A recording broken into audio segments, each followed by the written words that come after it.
Katie Turner was 8 years old when she found the creature that would change everything. She lived with her parents on a colony planet called New Haven, far from Earth. Her father Benjamin worked at the mining station, and her mother Linda grew food in the big greenhouses. Life on New Haven was quiet and sometimes boring for a little girl. That Saturday morning, Katie woke up early. She packed a small bag with water and snacks, then sneaked out past the settlement fence. She knew her parents would be angry if they found out, but she loved exploring the rocky land beyond their home.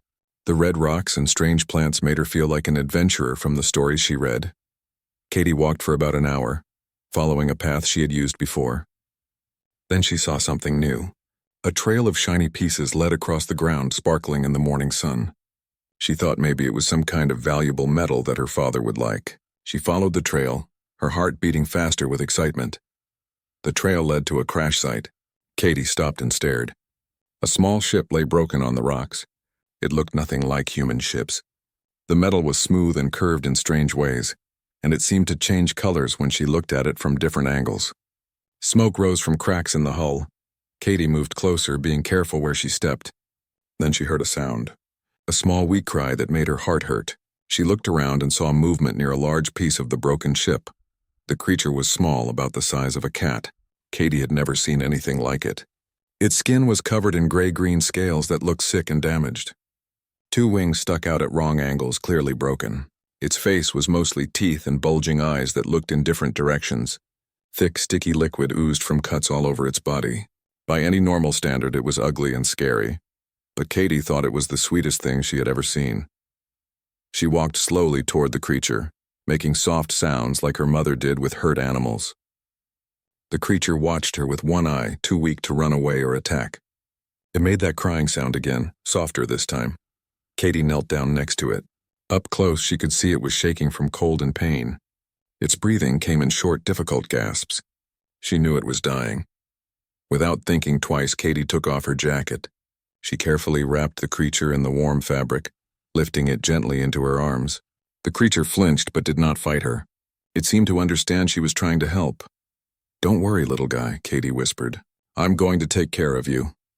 The creature made a different sound, still weak but less scared. It settled into her arms, pressing against her chest where her heart beat strong and steady. Katie did not know she was holding a Drakari hatchling. She did not know the Drakari were one of the most powerful species in the galaxy. She did not know they had been at war with another species for generations. She knew nothing about politics or danger or consequences. All Katie knew was that something small and hurt needed her help, and she would not walk away. The walk back to New Haven took longer than the walk out. Katie had to stop many times to rest her tired arms. The creature was heavier than it looked, and it grew colder as time passed. Katie held it closer, trying to share her body heat. By the time she reached the settlement fence, her arms ached badly. She found the small gap in the fence that she used for her secret trips and squeezed through carefully, protecting the creature in her arms. Katie's house was near the edge of the settlement. She rushed to the door and pushed it open with her shoulder. Linda Turner was in the kitchen making breakfast. She turned when she heard the door and her face went pale. "Katie, what have you done? You're covered in blood." Katie looked down and realized the sticky liquid from the creature's wounds had soaked through her clothes. "Mom, please don't be mad. I found it hurt and I couldn't leave it to die." Linda rushed over, ready to take the bundle from Katie's arms. Then she saw what her daughter was holding. She stopped, her eyes going wide. "Katie, honey, what is that?" "I don't know, but it's hurt really bad. Can you help it, please?" Linda looked at her daughter's face. Katie had tears in her eyes, and her expression showed such pure hope and kindness that Linda's heart melted. She looked at the creature again. It was clearly suffering, clearly young, and clearly not human. "Let me get the medical scanner," Linda said finally, "and then I'm calling your father." Benjamin Turner arrived home within 30 minutes. He had received an urgent message from Linda saying only, "Emergency, come home now." He burst through the door expecting to find his daughter injured. Instead, he found her sitting on the couch holding a wrapped bundle with Linda scanning it with their medical device. "What in the world?" Benjamin said, staring at the creature. "Katie found it," Linda explained. "It was in a crashed ship about 2 kilometers from here." Benjamin felt fear spike through him. A crashed alien ship, an unknown creature. His daughter bringing it into their home. This could be dangerous in so many ways. But then he looked at Katie's face. She was watching the creature with such care and love, and the creature, despite being in obvious pain, seemed calm in her arms. "The scanner says it's badly hurt," Linda reported. "Broken bones, cuts, and it's in shock. Without help, it will die soon.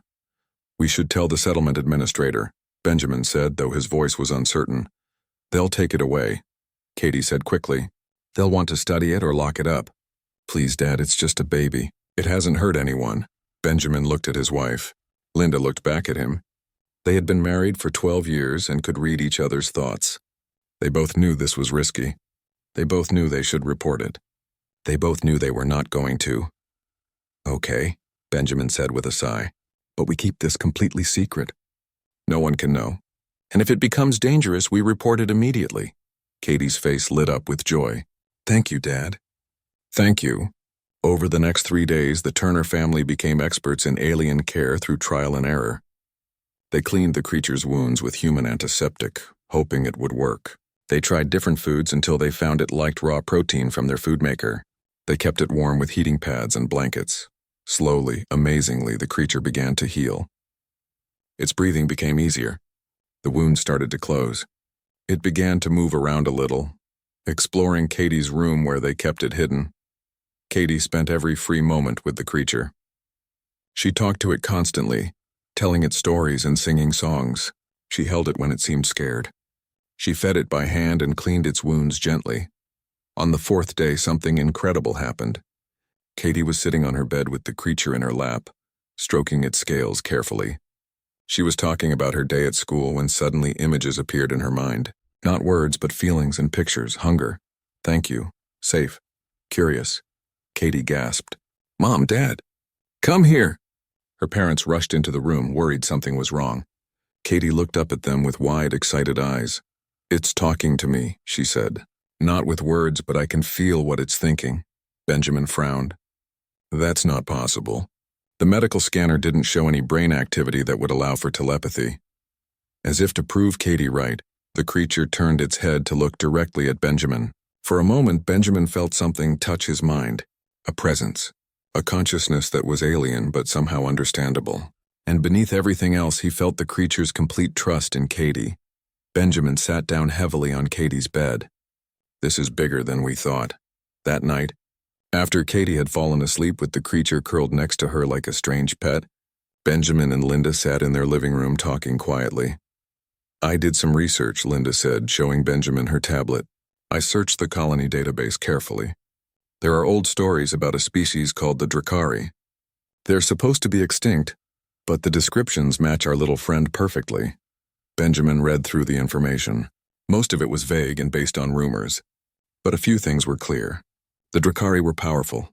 They were ancient. They were protective of their young, and they had been involved in major conflicts in the distant past.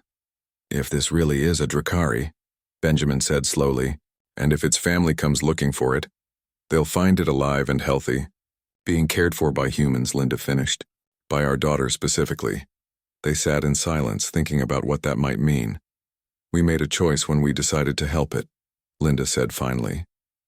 "Now we have to live with whatever comes from that choice." Benjamin nodded. "I just hope we made the right one." In Katie's room, the creature stirred in its sleep. Its mind reached out instinctively, sending a weak telepathic signal across the vast distances of space. The signal was too weak to travel far, but it carried a simple, powerful message. Safe, protected, alive, friend. Far away, 17 light-years distant, a massive dragon stopped moving through space. She was ancient and powerful, with scales the color of deep red fire.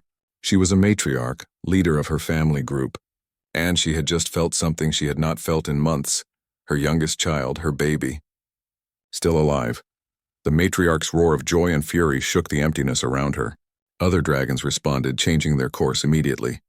They had been searching desperately, following faint trails and dying hope. Now they had a direction. Now they had purpose. The matriarch calculated the distance and time. 3 weeks. In 3 weeks they would reach their lost child. New Haven had in Nisa Main. 2 weeks passed and the creature continued to grow stronger. Katie named it Ember after watching how its scales caught the morning light like glowing coals. The creature seemed to find the name amusing, sending feelings of laughter through their growing mental connection. The bond between Katie and Ember deepened each day. They could now share more complex thoughts and emotions. Katie learned that Ember's species did not use names the way humans did. They recognized each other through thought patterns and family connections. But Ember accepted the human name Katie gave it. Understanding this was how her family showed love. Ember had grown noticeably larger. It was now the size of a medium dog, though still clumsy when it tried to walk.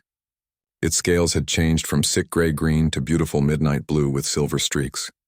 The broken wings had healed and Ember could fold them properly now, though it could not fly yet. Katie spent every free moment caring for Ember. Before school, she would feed it and clean its sleeping area in her room.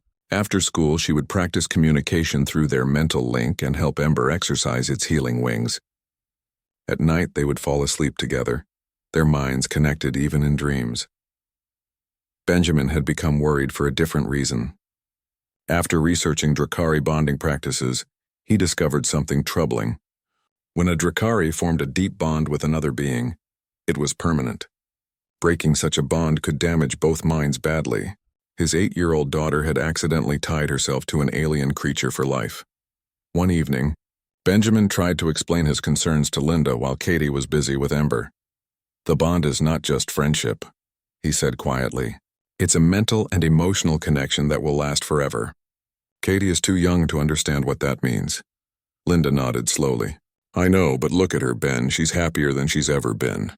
She's learning responsibility and empathy at a level most adults never reach. Yes, her life will be different. But different is not the same as bad." Benjamin wanted to argue but could not find the words. Watching Katie with Ember was like watching magic. His daughter had found her purpose in caring for this strange creature, and the creature clearly loved her back with complete devotion. The secret could not last forever. Ember was growing too fast and making too much noise. Some neighbors had started asking Linda why they heard strange sounds from the Turner house. The food synthesizer usage had tripled, drawing attention from supply monitors. Benjamin and Linda knew they needed to tell the settlement authorities soon. They just did not know how. Katie solved the problem for them by accident. She brought Ember outside one morning, thinking everyone was still asleep. She wanted to let Ember practice moving in open space. But Mr. Harris, their neighbor, was leaving early for work. He saw Ember clearly in the dawn light. Mr. Harris did not scream or run. He just stood there staring at the blue dragon hatchling stretching its wings in Katie's backyard. "Mr. Harris," Katie said, trying to smile. "This is Ember. Please don't be scared." "I'm not scared," Mr. Harris said slowly. "I'm just very confused." "Is that what I think it is?" By noon, the entire settlement knew about Ember. Settlement Administrator Gregory Phillips called an emergency meeting. The Turner family, along with Ember, gathered in the administration building. Phillips was a practical man who cared more about solving problems than judging people. He listened to the Turner family explain how Katie had found Ember, how they had nursed it back to health, and how Katie had bonded with the creature. "This is unprecedented," Phillips said, rubbing his tired eyes. "We have protocols for finding alien artifacts, but not for adopting alien children." "Ember is not an artifact," Katie said firmly. "Ember is my friend." Phillips looked at the dragon hatchling sitting calmly next to Katie. Ember's large eyes watched him with obvious intelligence. The creature made no threatening moves, just stayed close to the girl who had saved its life. "I can see that," Phillips admitted. "But Miss Turner, creatures like this do not travel through space alone. It has a family somewhere. When they come looking for it, what do you think will happen?" Katie felt fear spike through her connection with Ember. The hatchling had not thought about its family much, too focused on healing and bonding with Katie. Now images flooded both their minds. A massive dragon red as fire, other dragons circling protectively, home, mother, pack. "They're coming," Katie whispered, understanding flowing through the bond. "Ember's family is coming here." Linda grabbed Katie's hand. "When?" Through Ember, Katie felt the answer. Soon. Very soon. 3 days later, the settlement's long-range sensors detected something impossible. Multiple objects approaching at speeds that broke the laws of physics as humans understood them. The settlement went on high alert. Benjamin was at work when the alarm sounded. He called home immediately. "Linda, take Katie and Ember to the shelter." But Katie felt something else through her bond with Ember. Not danger, recognition, joy mixed with nervousness. These were not enemies approaching. This was family. "Mom, they're coming for Ember," Katie said. "The Drakari. They're not here to hurt us. They're just worried like we would be if I was lost." Linda was not sure whether to believe her daughter or the blaring alarms. She decided to trust Katie. "Then we stay here. If they want Ember back, they can talk to us." High above New Haven, the sky began to change. Clouds parted in strange patterns. The air itself seemed to shimmer with power. And then they appeared, adult Drakari in their full glory. They were magnificent and terrifying.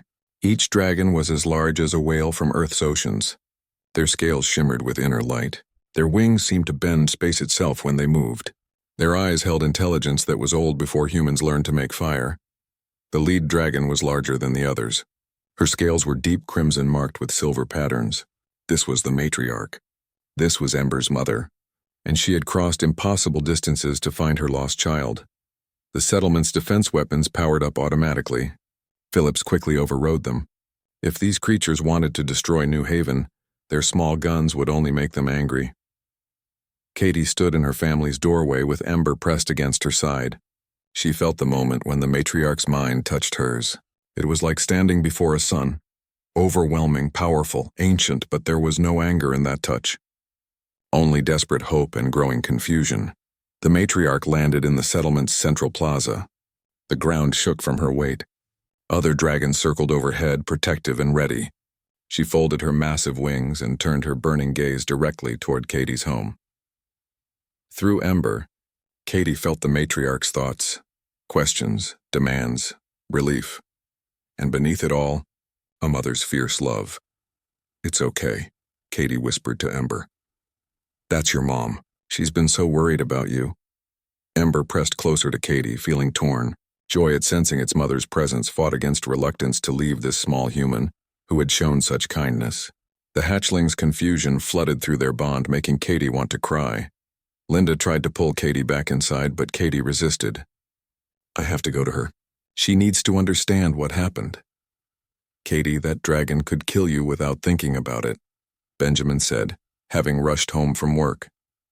"She won't hurt me," Katie said with absolute certainty.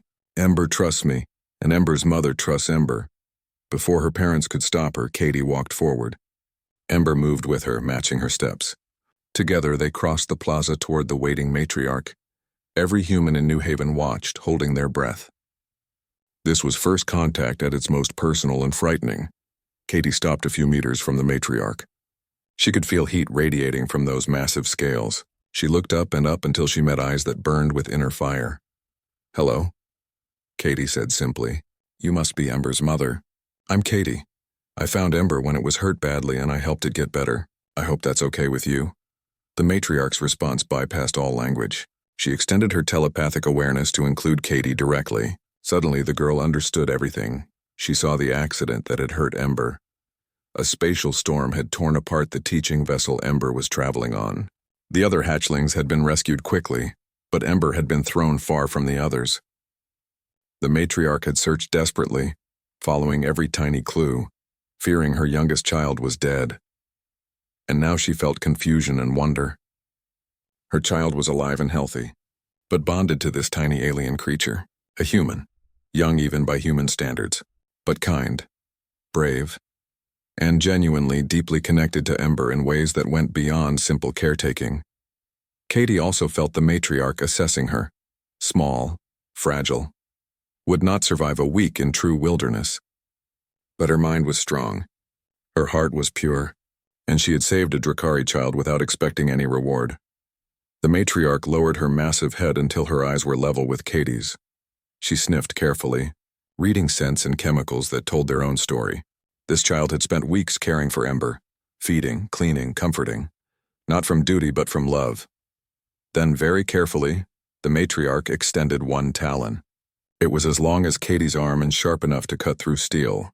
Katie, remembering how Ember liked gentle touches, reached out and stroked it softly. The matriarch's rumbling purr shook the ground beneath their feet. Through Ember, Through the matriarch, through an expanding web of telepathic connection, Katie felt something profound happen. The matriarch was accepting her, recognizing her as part of Ember's pack. The term translated roughly in Katie's "My 6 months passed since the Drakari arrived." New Haven had transformed from a simple mining colony into something much more important. Ships came from across human space, bringing scientists, diplomats, and curious people who wanted to see the girl who befriended a dragon. Katie was now 9 years old, though sometimes she felt much older. Her days had become very busy. She attended regular school in the mornings with the other colony children. In the afternoon, she studied with LifeHFY, learning about Drakari culture and history. The Drakari lessons were hard but fascinating. LifeHFY taught Katie to sense emotions more clearly, to understand how all living things connected to each other, and to think about space and time in ways that made her human teachers confused. Katie's grades in math and science improved dramatically because Drakari concepts made complex human ideas seem simple. Ember had grown much larger. The hatchling was now the size of a horse and still growing steadily. Its scales had become deep blue with silver streaks that seemed to move like liquid metal. Small horns had begun growing from its head. Most importantly, Ember had become smarter. The hatchling could now form complicated thoughts and even had a sense of humor that often caught Katie by surprise.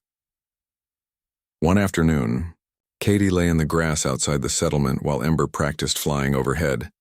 The hatchling had finally learned to fly properly last week, and now it flew whenever possible. "You know what's weird?" Katie said through their mental connection. "6 months ago, I was just a normal kid. Now everyone treats me like I'm special." "You were always special, Katie, sister," Ember responded, its thoughts carrying warm affection. "Normal children do not approach wounded predators with kindness. You were remarkable before we met. I simply gave the universe a way to notice." Katie smiled at that. Ember's way of thinking had become more sophisticated, mixing Drakari philosophy with human concepts into something unique. But not everything was peaceful. The arrival of the Drakari had attracted attention from beyond New Haven's borders. Other alien species had taken notice of humanity's new friendship with the dragons. Commander Zale Patterson arrived 3 weeks after LifeHFY's first visit. He came with military personnel from Earth and orders to evaluate the strategic importance of human-Drakari relations. Patterson was a career soldier who saw everything through the lens of military advantage. His first meeting with the Turner family went badly from the start. "Miss Turner," Patterson addressed Katie with false friendliness that made her uncomfortable. "Can you explain exactly how you communicate with these creatures?" "They're not creatures," Katie responded, her voice cold. "They're people, and I communicate with Ember through empathic bonding. We share feelings and thoughts. Can this bonding be taught to others? Military personnel, perhaps?" LifeHFY, who had been observing quietly from outside the building, chose that moment to speak. Her thoughts came through with crystal clarity, reaching everyone present. "The bond cannot be taught, Commander. It is chosen freely by both parties. It is not a tool for your military plans." Patterson looked uncomfortable being called out so directly. "I meant no offense, but you must understand that Earth has enemies. The Thalax have been expanding aggressively. If they see humanity allied with their historical rivals, there could be consequences. Then they will learn what happens to those who threaten a Drakari matriarch's pack bond." LifeHFY finished, her mental voice hardening into something that made even Patterson go pale. "My kind do not seek conflict, Commander, but we do not abandon our own." The threat hung in the air. The Drakari had claimed humanity, or at least Katie and New Haven, under their protection. Any attack on the settlement would be treated as an attack on the Drakari themselves. Katie should have felt safer. Instead, she felt like a piece in a game she did not understand. That evening, Katie shared her worries with her parents. "I just wanted to help a hurt animal. Now everyone talks about wars and politics and things that make my head hurt." Benjamin pulled his daughter close.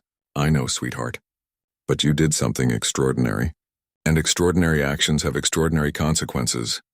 "Your father's right," Linda added. "But you don't have to handle this alone. We're your family. We'll figure it out together." Through the window, they could see Ember perched on the settlement's outer wall, watching the horizon. The dragon had developed protective instincts recently, always staying alert for danger. "Ember's worried too," Katie said softly. "It's scared the Thalax will come here. That I'll get hurt." We won't let that happen, Benjamin said, though his voice carried doubt he tried to hide. 2 weeks later, a Thylax scout ship entered the system.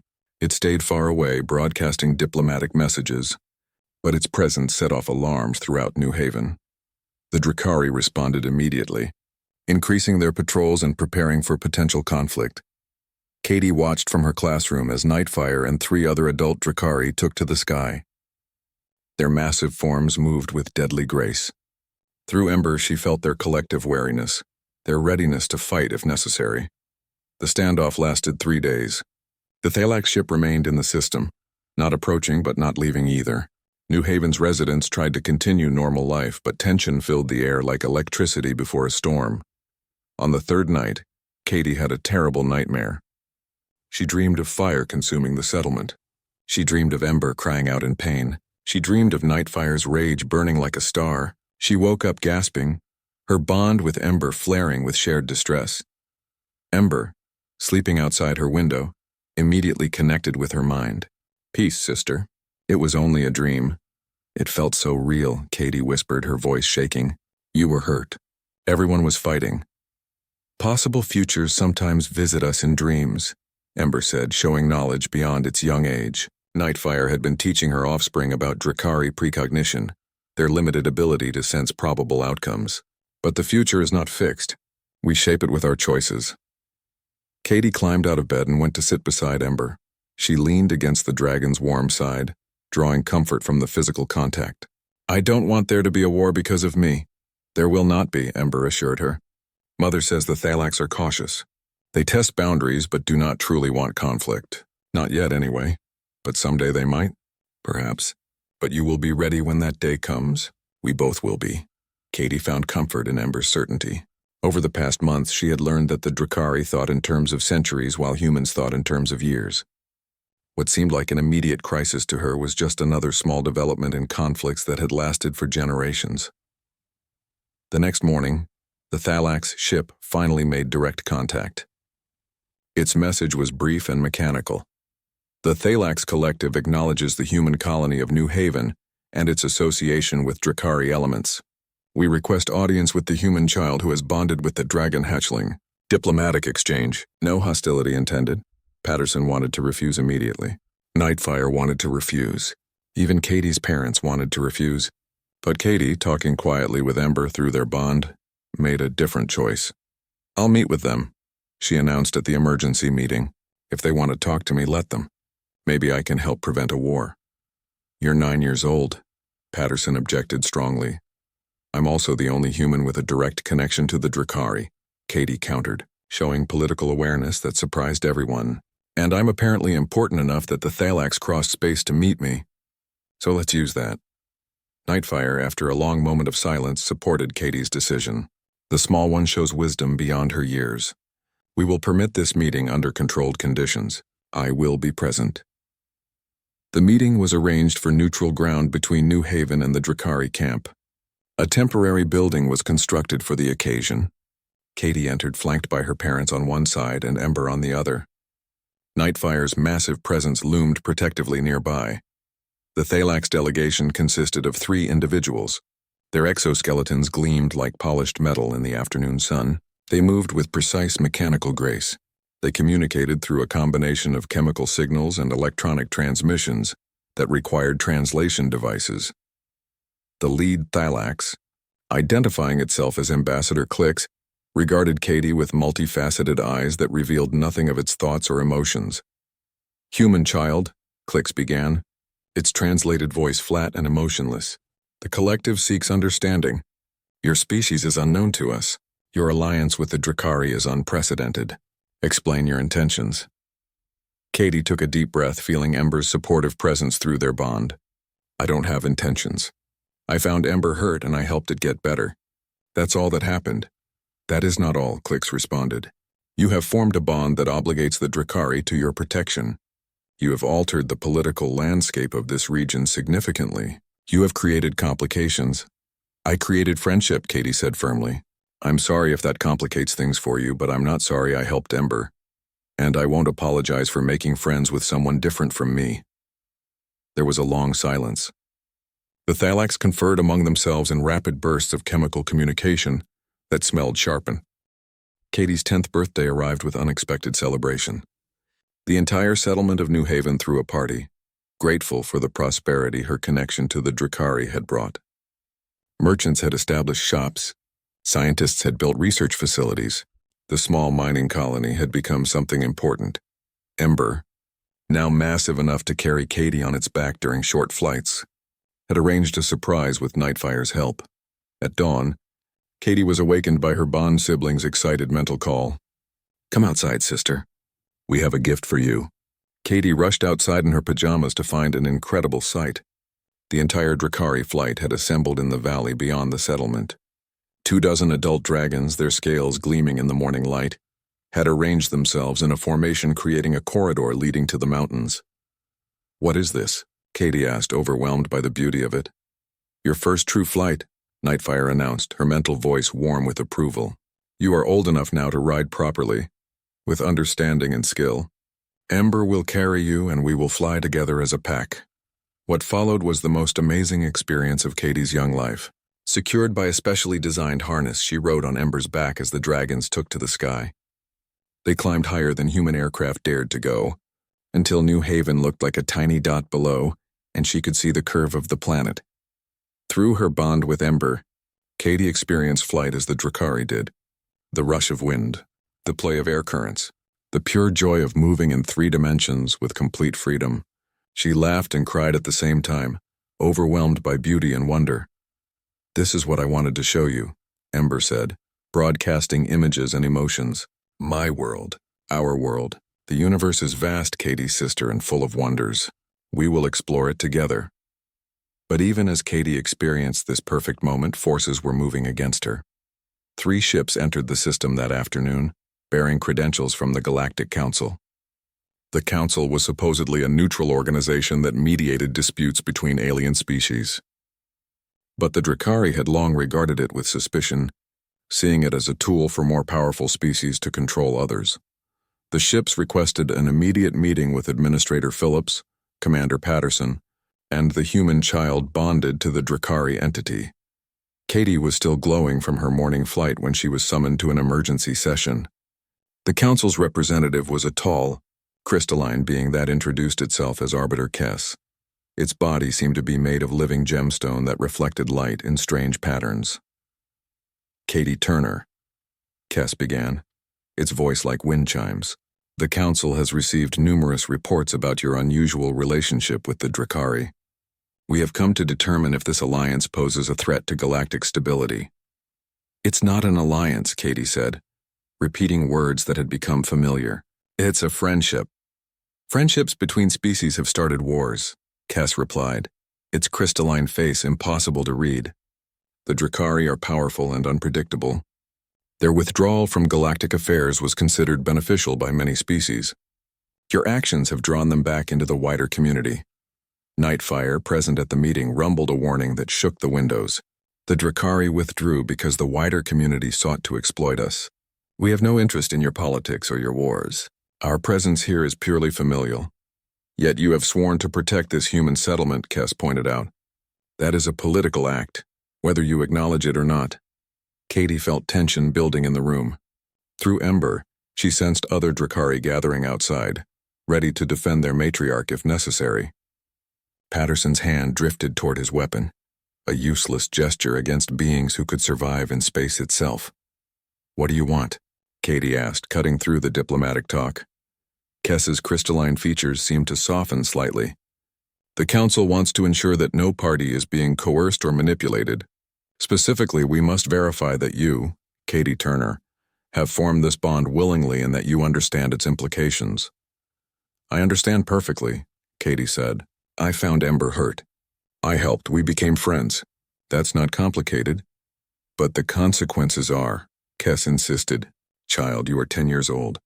You have committed yourself to a relationship that will define the rest of your life. The Drakari bond is permanent. You will never be free of it, never be normal by your species' standards.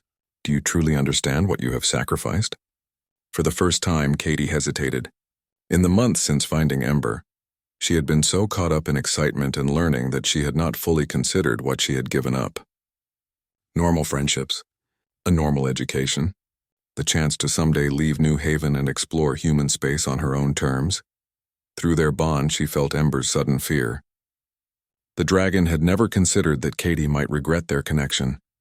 Katie looked at the Arbiter, then at Nightfire, then at Ember, waiting anxiously outside. She thought about her morning flight, about the joy of perfect understanding with another being, about the depth of love and trust that flowed through their bond every moment of every day.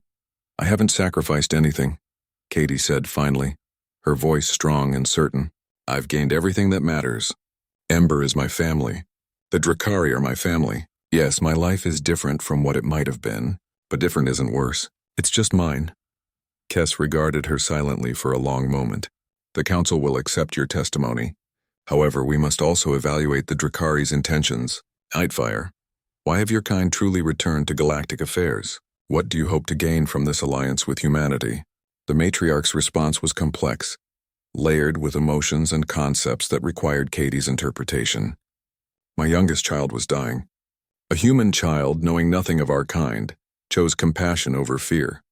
She saved Ember's life at potential risk to herself. This is what your council and your civilizations have forgotten, that bonds are built not through treaties and negotiations, but through simple acts of kindness between individuals. We gain nothing from humanity," Nightfire continued, her mental voice carrying fierce pride. "We offer nothing beyond friendship and protection for those who have earned it. If this troubles your council, then perhaps your council should examine its own cynicism." Kess seemed to pulse with what might have been amusement. "You are wise beyond your years, Katie Turner. Very well. The Council will not interfere with your bond or with humanity's relationship with the Drakari.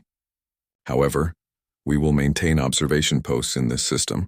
If this situation develops in ways that threaten wider stability, we reserve the right to intervene." It was a compromise nobody particularly liked, but one everyone could accept. After the Council's ships departed, Katie thought the crisis had passed. She was wrong.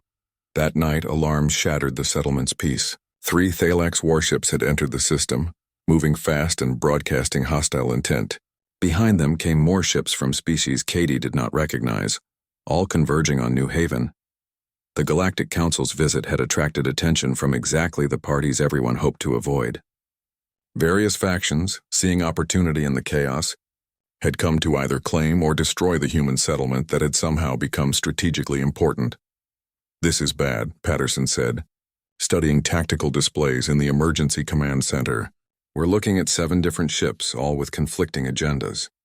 If they start fighting each other in our space, New Haven becomes collateral damage." Katie burst into the command center, Ember squeezing through the door behind her despite its size.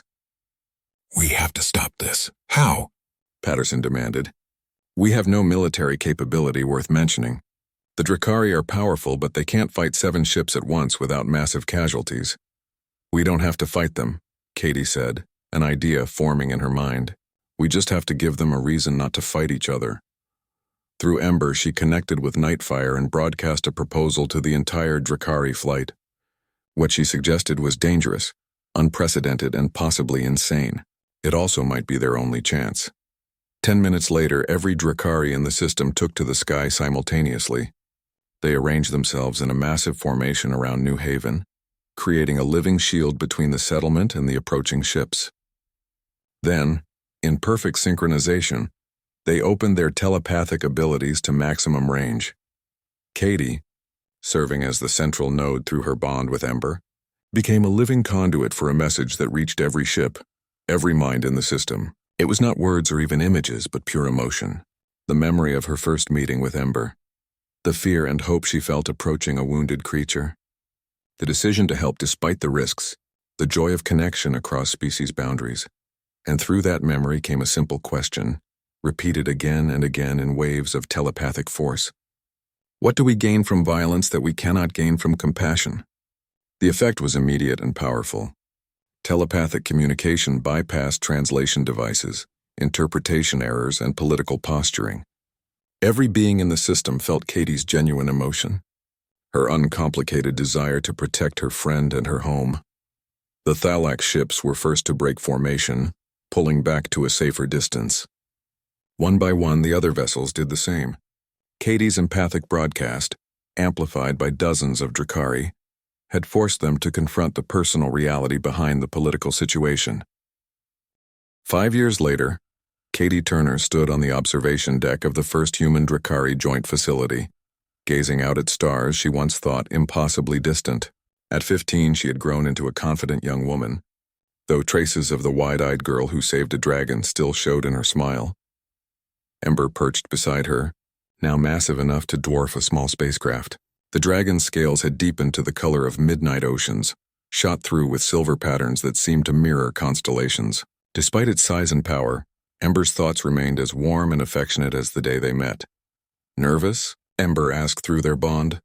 Terrified, Katie admitted honestly. This is the biggest speech of my life. You will do well, Ember assured her. You always do. The facility, officially named the Ember-Katie Station, represented 5 years of hard work. Here, humans and Drakari worked side by side, learning from each other, building the foundation for genuine cooperation between species. Katie's role had evolved from accidental diplomat to something more important.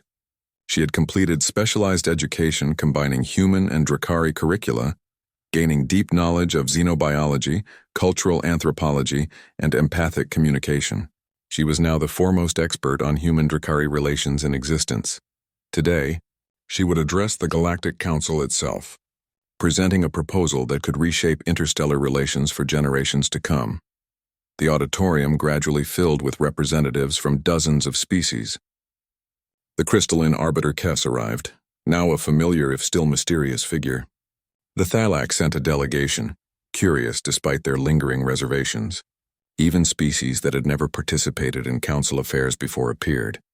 Drawn by curiosity about the human who spoke for dragons, Katie took the podium, Ember's presence at her side providing comfort and reminding her why this mattered. She looked out at the assembled representatives and began. 5 years ago, I was a child who found a wounded animal and made a choice to help. I had no agenda, no political awareness, no understanding of the consequences. I simply saw someone in pain and could not walk away. She paused, letting her words settle. Through Ember, she extended her empathic abilities gently, not forcing emotions on anyone but allowing them to sense her sincerity. The galaxy told me that choice was naive, dangerous, disruptive. And they were right. It was all those things. But it was also necessary. Katie gestured to Ember. The Drakari and humanity had no history together. No treaties, no trade agreements, no formal diplomatic channels. We came together through the simplest of connections. One being helping another in need. And from that simple act, we built something extraordinary. She activated a display showing images of the joint facility, humans and Drakari working together, children from both species learning side by side, scientists collaborating on projects neither could accomplish alone. We call it the Ember Protocol, a framework for first contact based not on political negotiation or military posturing, but on genuine relationship building between individuals. The principle is simple. Send ambassadors who are willing to connect on a personal level, who see other species not as aliens but as people. Build friendships first, alliances second. Murmurs spread through the assembly. Some were intrigued. Others skeptical. Katie continued, her voice steady. I know this sounds idealistic. And yes, it will not work in every situation. There are species with fundamental incompatibilities.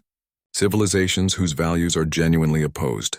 But for those cases where conflict arises from fear and misunderstanding, rather than genuine incompatibility, personal connection can change everything. Arbiter Kess rose to speak. Miss Turner, you propose essentially making diplomacy more personal and less professional. How do you account for the biases, the emotional complications, the potential for individuals to be manipulated? By acknowledging they already exist, Katie replied firmly. Traditional diplomacy pretends to be objective, but it is not. Every negotiation is influenced by the personalities involved, by prejudices and assumptions. The Ember Protocol just makes those factors explicit and uses them constructively. Nightfire, attending via holographic projection from her position in orbit, added her voice.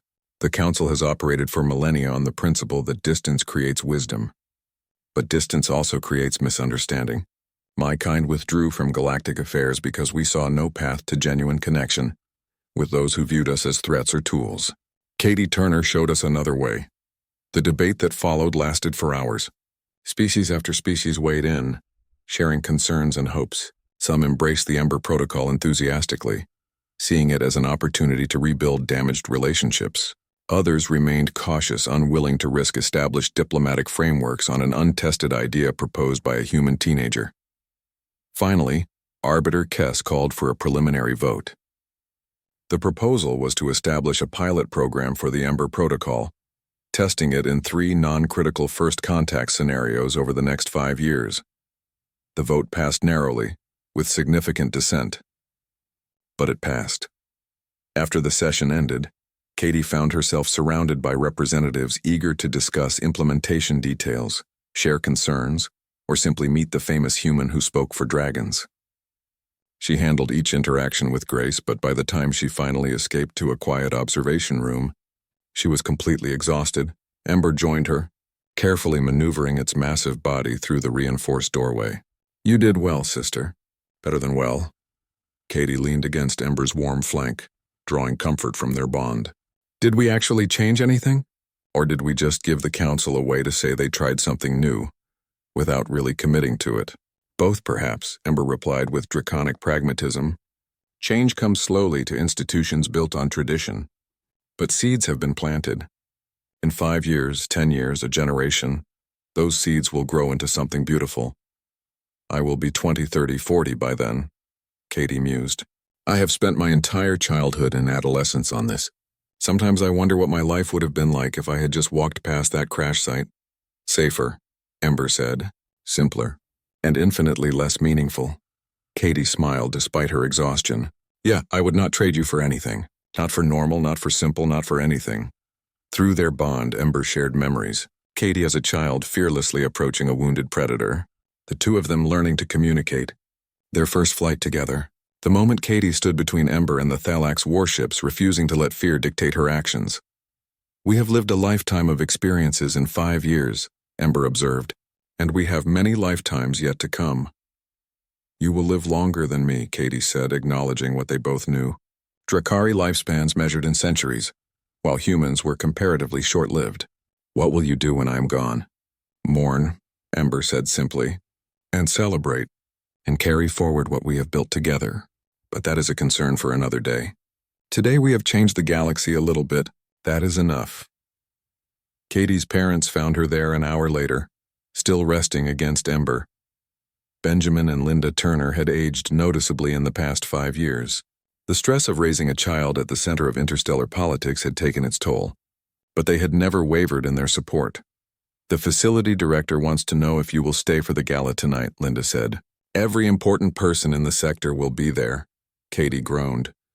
"Do I have to?" "You are the guest of honor," Benjamin pointed out. "It would be awkward if you skipped it." "Fine," Katie grumbled, displaying very normal teenage petulance her parents sometimes worried she had lost.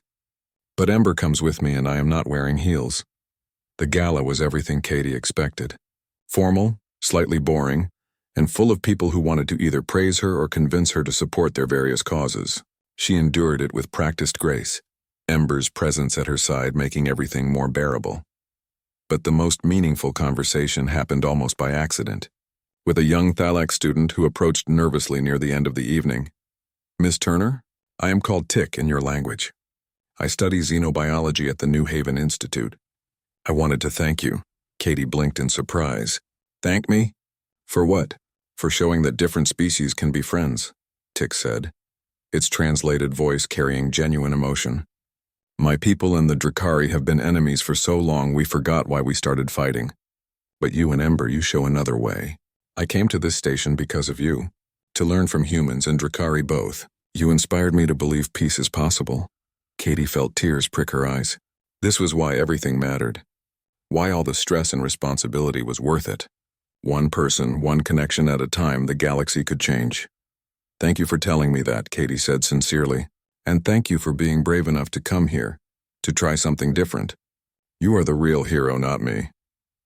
After the gala, Katie and Ember returned to their quarters. Katie had insisted on maintaining a room on the station that could accommodate Ember's size. The result was a massive chamber that was part bedroom, part dragon lair, and entirely theirs. As Katie prepared for bed, Ember shared a private observation. "You know what we have done, do you not? We have shown the galaxy that the bonds that truly matter are not between governments or species, but between individuals. That is revolutionary. We just wanted to be friends, Kay.